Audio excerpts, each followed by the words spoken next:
Karthik, it's a pleasure. Thank you so much. Thank you for having me here. Karthik, on the last couple of years, we have seen everybody talking about AI, and now we see a huge movement of people getting into this kind of known and unknown space.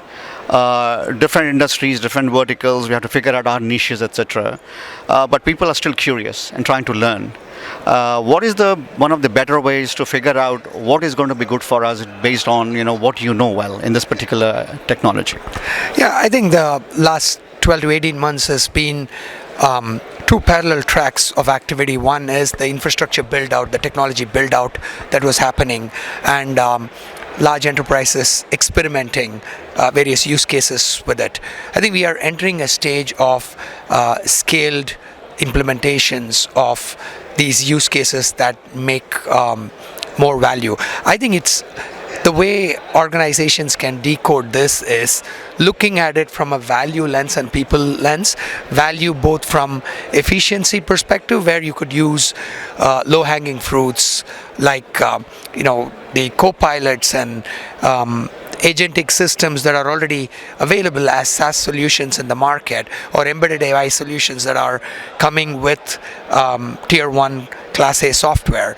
And the other aspect is to build your custom AI systems for solving problems that's going to create differentiation. So for organizations to learn where they could drive efficiency by making use of democratized innovation, and where they need to create differentiation and spend the time on creating your own specialized AI models, is the best way to go about it. The people angle is about training people to be ready to use AI and also to be ready to build AI systems.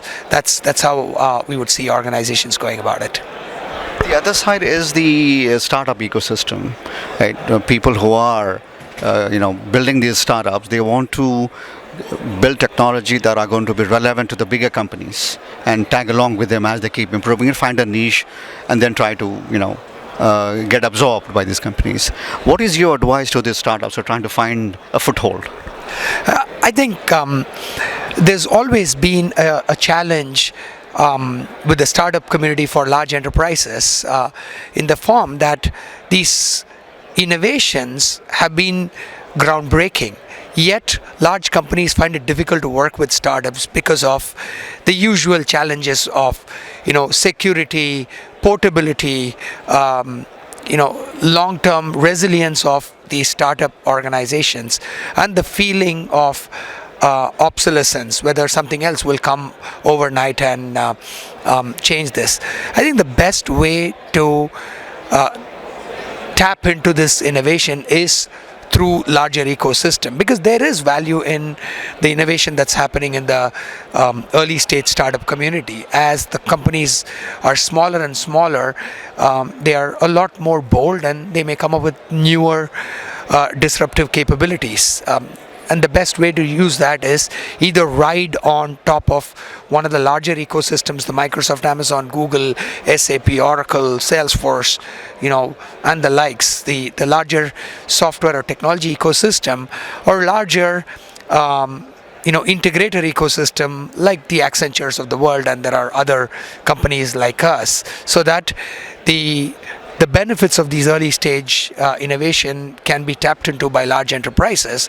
And counter to that is you could alleviate the concerns that these large enterprises might have about small early stage startups.